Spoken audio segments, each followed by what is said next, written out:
Pulling அது எப்படி பண்ணுறது காலை எழுந்ததும் எதுவும் சாப்பிடாமல் இதயம் வளத்தை வாயில ஊத்தி நல்லா கொப்பளிக்கணும் அப்புறம் அதை துப்பிடணும் இதுதான் ஆயில் புல்லிங்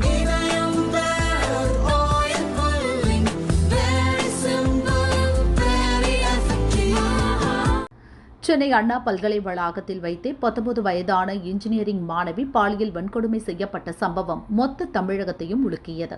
பல்கலைக்கு வெளியே பிரியாணி கடை நடத்தி வந்த கோட்டூர்புரத்தை சேர்ந்த ஞானசேகரன் என்பவனை போலீசார் கைது செய்தனர்.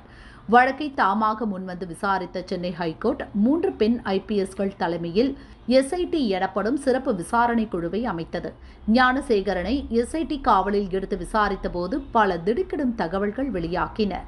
அவனது வீடு மற்றும் தொடர்புடைய இடங்களில் எஸ்ஐடி ரெய்டும் நடத்தியது.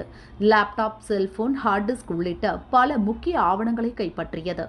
ஞானசேகரன் திருடி சம்பாதித்த சொத்துக்களை முடக்கவும் செய்தனர். 60 நாட்களில் குற்றப்பத்திரிகை தாக்கல் செய்ய வேண்டும் என்று கோர்ட் உத்தரவிட்டு இருந்தது.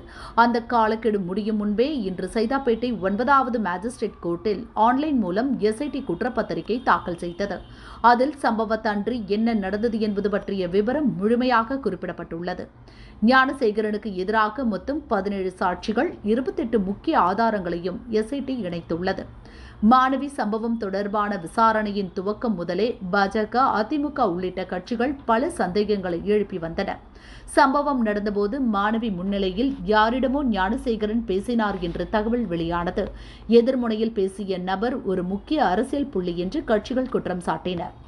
எனவேதான் யார் அந்த சார் என்று முழக்கத்தை முன்வைத்து பெரிய அளவில் ஆர்ப்பாட்டம், போராட்டம் நடத்தினர். அப்படி ஒரு சார் இல்லை என்று குற்றப்பத்திரிகையில் எஸ்ஐடி உறுதியாக கூறியிருக்கிறது. மாணவி சம்பவத்தில் ஞானசேகரன் ஒரு ஆள்தான் குற்றவாளி. அவன் மட்டும்தான் இந்த கொடூர காரியத்தை செய்திருக்கிறான். பின்னணியில் வேறு யாரும் இல்லை என்று குற்றப்பத்திரிகையில் எஸ்ஐடி கூறியிருப்பதாக தகவல் வெளியாகியுள்ளது. குற்றப்பத்திரிகை இப்போது நீதிமன்ற ஆய்வுக்கு உட்படுத்தப்பட்டுள்ளது. அதில் உள்ள விவரங்கள், சாட்சிகள், ஆதாரங்கள் சரிபார்க்கப்படும். பின்னர் குற்றப்பத்திரிகையை கோர்ட் ஏற்றுக்கொண்டால் அடுத்த சில வாரங்களில் வழக்கு விசாரணை ஆரம்பிக்கும் என்று எஸ்ஐடி வட்டாரம் கூறியது.